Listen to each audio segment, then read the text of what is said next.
Baik, terima kasih pemirsa masih bersama kami dalam program Catatan Akhir Pekan TVMO, masih juga membahas mengenai topik mempersiapkan diri menyambut Idul Fitri 1443 Hijriah. Tadi Prof juga sudah sampaikan antara lain yaitu kita harus meningkatkan ibadah kita di akhir-akhir atau di ujung Ramadan 1443 Hijriah, namun juga bisa mengikuti tradisi-tradisi, namun tentunya tidak harus dipaksakan begitu sesuai kemampuan. Prof juga tadi menyampaikan atau menyinggung mengenai ibadah zakat, infak, dan sedekah. Bagaimana Prof yang seharusnya atau bagaimana tuntunan mengenai ibadah zakat, infak, dan sedekah ini Prof menjelang Idul Fitri? Ya, makasih Ananda. Jadi sebetulnya kalau untuk zakat itu bukan hanya pada hari bulan Saum aja. Jadi zakat itu kan terkena dengan haul 1 tahun, jatuhnya kapan terserah kita menghitungnya, mau dari berdasarkan tahun Qamariyah atau tahun Hijriyah, tahun Syamsiah atau Miladiah. Jadi terserah kita. Sedangkan infak itu adalah kewajiban yang harus kita tunaikan dalam rangka sesuatu yang diperintahkan Allah, seperti membangun masjid, lalu juga menolong orang yang kesusahan. Tetapi itu hukumnya wajib kifayah. Siapa yang sudah ada yang menangani, ya kita tidak usah menangani. Karena orang-orang sakit ya kita bantu mereka untuk. Jadi kalau sudah ada yang menangani kan kita sudah lepas, termasuk membangun tempat ibadah dan sedangkan sedekah itu tidak terikat kapan saja dilaksanakan, dan itu tidak harus sesuatu yang diperintah Allah dalam arti wajib ditunaikannya.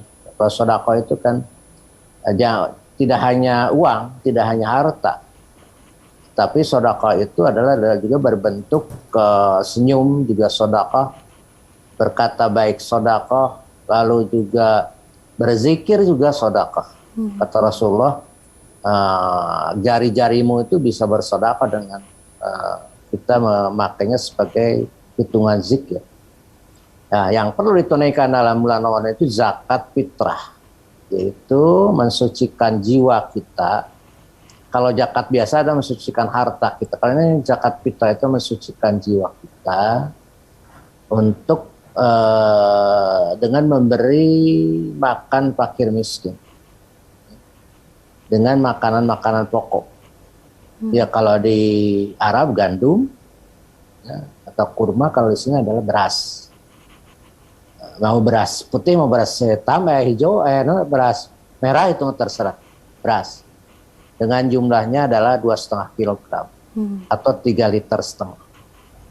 Nah, itu kita bagikan pada saat terbenam matahari atau sebelum Idul Fitri.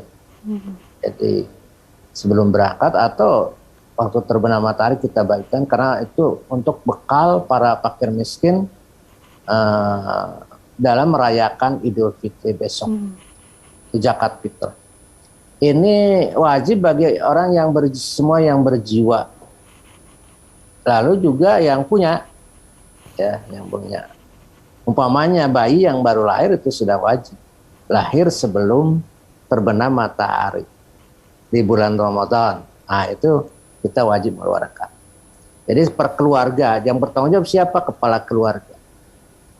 Nah, ini mungkin zakat fitrah ini sebagai sebuah bentuk tazkiyatun nafs, ya. Bentuk pensucian jiwa kita. Nah, itu sangat bagus sebagai refleksi dari puasa kita. Kita kan menahan makan dan minum ya di siang hari, betapa hausnya, betapa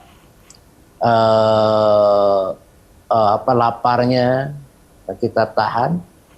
Ya, lalu kita tengok fakir miskin. Dan itu menjadi bentuk satu semacam pengejauhan tahan dari ruh puasa kita.